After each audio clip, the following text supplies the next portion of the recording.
सगळ्यांना शुभ दुपार. झाली का सगळ्यांची जेवणं? तर आता आमचं काम जर आहे, आम्ही बसलो जेवण करायला. आत्याने आज छान असा सडा मारला आहे अंगणामध्ये.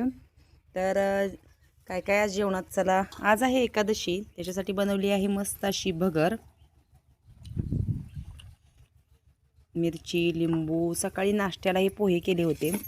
आणि इकडे आहे मिक्स भाजी. म्हणजे काय काय भाजीमध्ये ह्या थोडासा दोडका, बटाटा, वांग, थोड्या घेवड्याच्या निब्बर, शेंगा, कांदा, टमॅटो घालून एसराची बनवली आहे मिक्स भाजी. आणि शेंगदाण्याचं कूट घातलं आहे. आणि ही आमची बनवलेली भगर. तर काही ताईंना आमची म्हणजे जे साबुदाणा खिचडी असते ती खूप आवडते. आणि आज काय आम्हाला इकडे खायचं नाही म्हणून आज तिकडे टोपलं ठेवलेलं आहे आम्ही. आणि ही एक शेंग बनवली आहे. कोणाकोणाला माहिती आहे मला कमेंट्समध्ये नक्की सांगा. तर उपवास असल्यामुळे अशा थोड्या थोड्या भाज्या आहेत, आम्हाला नाही खायचं.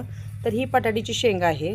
तर हिला छान मी तव्यामध्ये नंतर भाकरी झाल्यानंतर काय केलं आहे, हिला पण थोडंसं टॅमॅटो, लसूणची फोडणी आणि हे केलं आहे, येसूर घालून शेंगदाण्याचं कूट घालून छान ही बटाट्याची शेंग बनवली आहे चिरून. कोणाकोणाला माहिती आहे कमेंट्समध्ये नक्की सांगा. आपल्या गवारीच्या शेंगेसारखी बनवायची आणि मस्त टोपलीमध्ये आपल्या ज्वारीच्या भाकरी. तर पॅक झाकून ठेवावं लागतं, नाही तर काय होतं वाऱ्याने भाकरी कडक होतात. ट्रॅक्टर चालू आहे तिथे जवळच आमच्या इथे, ज्वारी पेरायची आहे ते बघा तिकडे चालू आहे ट्रॅक्टर, त्याच्यामुळे खूप असा आवाज फटफट फटफट येतोय. तर असं आहे आज जेवणात.